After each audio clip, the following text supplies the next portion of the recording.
చూస్తున్న మాజీ మంత్రి ఎర్రబెల్లి దయాకర్ రావు తన ముఖ్య నేతలతో సీక్రెట్ మీటింగ్ పెట్టారు. ఇన్నాళ్లు ఆయన ప్రాతినిధ్యం వహించిన పాలకుర్తి నియోజకవర్గానికి చెందిన దగ్గరి కార్యకర్తలతో సొంతూరు పర్వతగిరిలోని తన నివాసంలో ఈ సమావేశం ఏర్పాటు చేశారు. ఎర్రబెల్లి పార్టీ మారుతున్నారని, కాంగ్రెస్ లో చేరేలా పాత టీడీపీ బ్యాచ్ తో సంప్రదింపులు జరుపుతున్నారని కొన్ని రోజులుగా ప్రచారం జరుగుతోంది.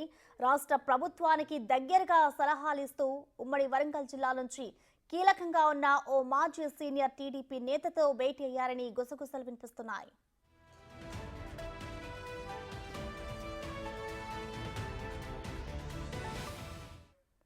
ఎర్రబెల్లి పార్టీ మారుతారనే ప్రచారంతో ఝాన్సీరెడ్డి వర్గంలో టెన్షన్ మొదలైంది. ఇప్పటికే కొడాలితో కలిసి ఢిల్లీ వెళ్లిన ఝాన్సీరెడ్డి అధిష్టానం పెద్దలతో భేటీ అయినట్లుగా తెలుస్తోంది. దీంతో పాలకుర్తి రాజకీయం ఆసక్తికరంగా మారింది.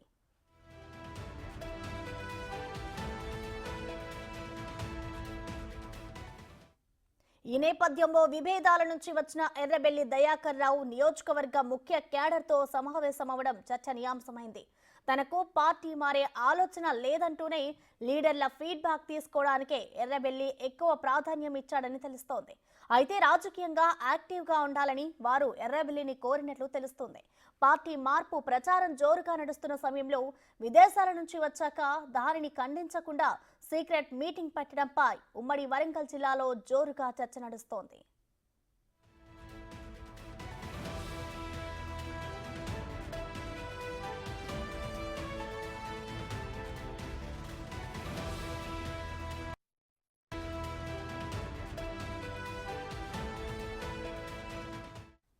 దీనిపై మరింత సమాచారం మా ప్రతినిధి వేణు అందిస్తారు. వేణు, చెప్పండి, ఎర్రబెల్లి దయాకర్ రావు ఈ విధంగా సీక్రెట్ మీటింగ్ పెట్టడాన్ని ఎలా చూడాలంటారు? డీటెయిల్స్ ఏంటి వేణు?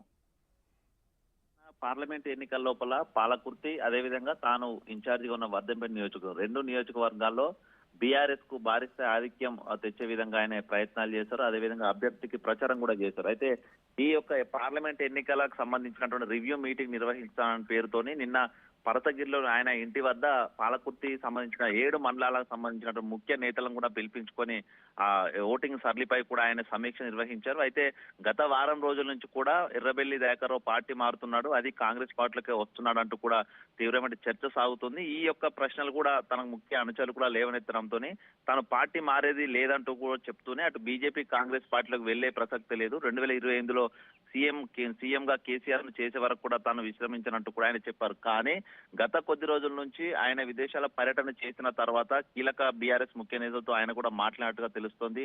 దాంతో పాటుగా పాలకుర్తికి సంబంధించినటువంటి కాంగ్రెస్ నాయకురాలు ఝాన్సీ కూడా ఢిల్లీకి వెళ్లడం, అదేవిధంగా కాంగ్రెస్ పార్టీ ముఖ్య నేతల్ని కలుస్తూ ఉండడం, అది మాజీ మంత్రి ఎర్రబెల్లి దయాకర్ రావు కాంగ్రెస్ వస్తున్నారని తెలిసిన తర్వాతే ఆమె కూడా అస్థిర పర్యటన పెట్టుకోవడం కూడా, ఇదంతా కూడా ఈ పరిణామాలన్నీ చూస్తుంటే కూడా పాలకుర్తి కేంద్రంగా కూడా మరొకసారి రాజకీయంగా ఏదో జరగబోతున్న చర్చ జరుగుతుంది. ఇక ఉమ్మడి వరంగల్ జిల్లాకు కేంద్ర బిందుగా ఉన్నటువంటి బీఆర్ఎస్ పార్టీకి బలంగా ఉన్న దయాకర్ రావు పార్టీ మారితే రాష్ట్ర వ్యాప్తంగా కూడా బీఆర్ఎస్ పార్టీపై ప్రభావం పడే అవకాశం ఉంటుంది. కాబట్టి కాంగ్రెస్ సంబంధించినటువంటి కీలక నేతలు కూడా ఎర్రబెల్లిని పార్టీలోకి రావాలంటూ ఆహ్వానించినట్లుగా తెలుస్తోంది. ఈ విషయం పైన కూడా నిన్న జరిగినటువంటి సమీక్ష లోపల తన ముఖ్య అనుచరులు పార్టీ మారి అధికార పార్టీలోకి వెళ్తే మరింత సేవ చేయొచ్చినటువంటి అభిప్రాయాన్ని కూడా వెలిబుచ్చారు. కానీ దీన్ని సున్నితంగా తోసిపుచ్చిన మాజీ మంత్రి ఎర్రబెల్లి తన నెక్స్ట్ స్టెప్ ఏం వేయబోతున్నారనే దానిపై కూడా సర్వత్రా ఉత్కంఠ కొనసాగుతోంది. పార్టీ నిజంగా మారుతారనే చర్చ ఆయన సన్నిహితుల్లోనూ అటు బీఆర్ఎస్ కాంగ్రెస్ పార్టీ వర్గాల్లో కూడా సాగుతుంది. కానీ దీనిపై అఫీషియల్ గా తాను ప్రకటన ఇచ్చే వరకు కూడా అసలు ఏం జరుగుతుంది అనే ఒక కీలకమైన చర్చ అయితే ఉమ్మడి వరంగల్ జిల్లా వ్యాప్తంగా కలుగుతోంది.